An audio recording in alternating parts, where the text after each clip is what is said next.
¿Cómo están, estudiantes? En este video vamos a estar viendo dentro de las estructuras de control la estructura selectiva, de qué es lo que se trata, cómo funciona, cuál es su estructura principal, y por supuesto también vamos a estar llevando en algún ejemplo para que ustedes puedan ver en la práctica.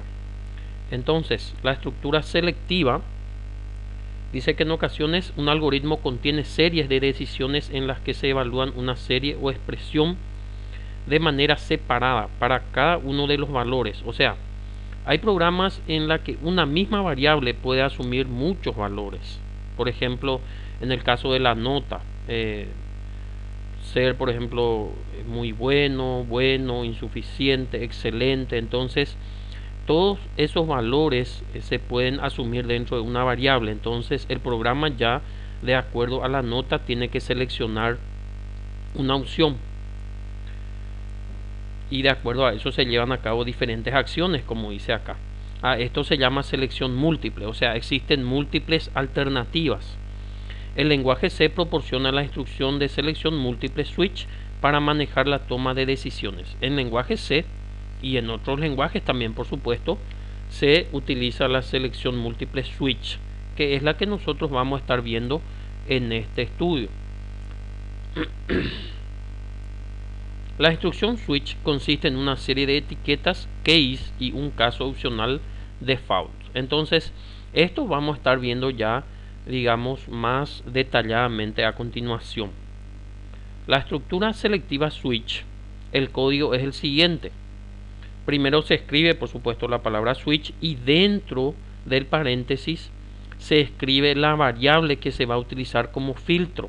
En ese caso, por ejemplo, en el caso de las notas, entonces se crea una variable nota haciendo la salvedad de que siempre la variable que va a utilizar el switch tiene que ser del tipo entero, no puede ser nunca del tipo flotante.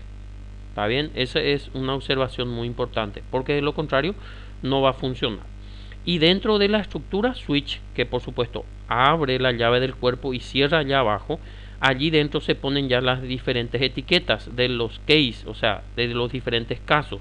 O sea, caso de que la expresión sea 1, entonces hace tal cosa. Caso de que sea 2, hace otra cosa. Caso de que sea 3, y así sucesivamente el programador va poniendo los diferentes casos que pueden suceder. Por ejemplo, en el caso de las notas, por ejemplo, puede ser del 1 al 5.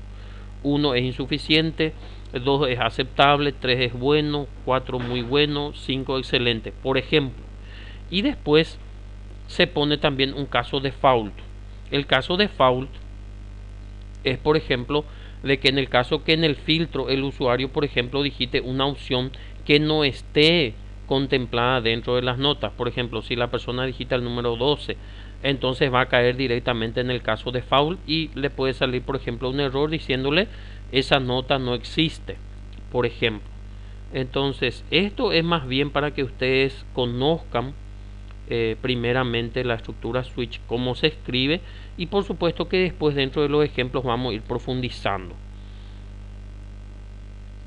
Acá les puse el diagrama de flujo del programa de una estructura selectiva case. Esto ustedes lo pueden encontrar por supuesto dentro de la bibliografía que yo ya les he pasado.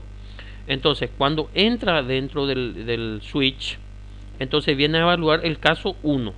Por ejemplo, si la variable trae A, si sale verdadero, entonces entra dentro de ese caso y hace, por supuesto, allí la programación establecida y después le da un break. Esto todavía no hemos mencionado este tema del break, para qué se utiliza, ¿verdad? Entonces, porque fíjense que en la variable siempre se va a guiar, por supuesto, por el mismo filtro. Y si, por ejemplo, en la variable trae A, entonces ya hace lo que tiene que hacer y le da un break. ¿Para qué? Para romper ya la estructura. ¿Qué significa eso? Para que ya no pregunte más los siguientes casos, porque solamente, por supuesto, una vez nada más, o sea, un caso nomás puede ser posible.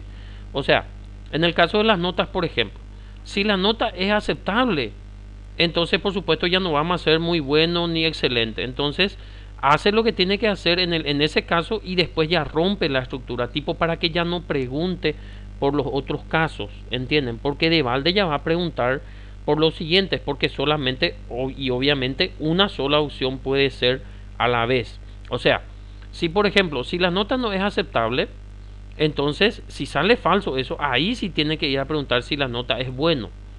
Entonces si sale verdadero, imprime la nota es bueno y rompe. ¿Está bien? ¿Por qué? Para no preguntar más los siguientes casos.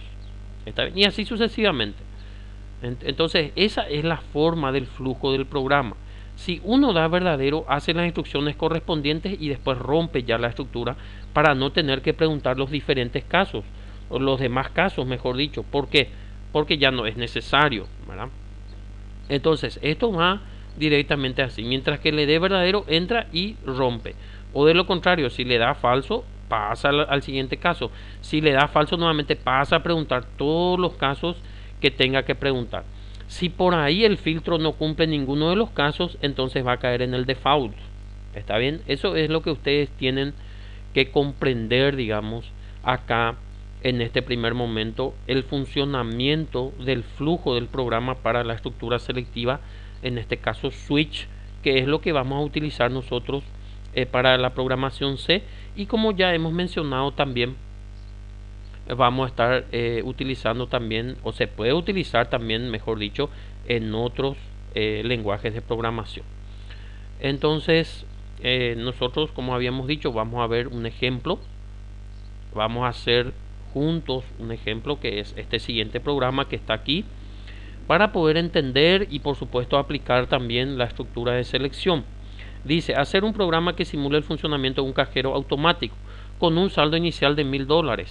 Brindar al usuario las opciones de ingresar dinero a su cuenta, retirar dinero de su cuenta y ver saldo actual.